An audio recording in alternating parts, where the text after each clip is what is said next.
To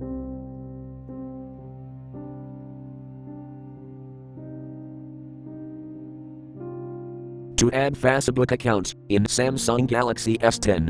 Open Settings. From a home screen, swipe up or down from the center of the display to access the apps screen.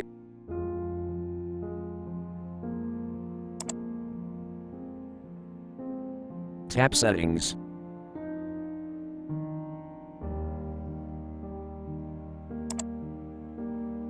Scroll down.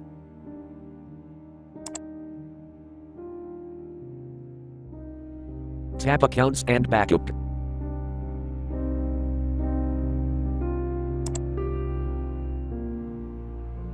Tap Accounts.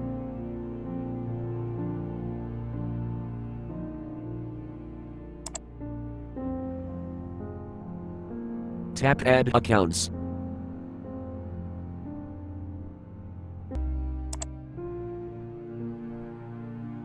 Tap Facebook.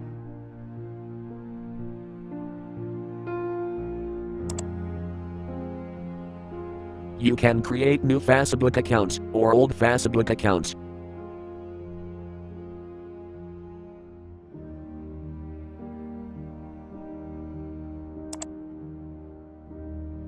Thank you for watching. Have a nice day.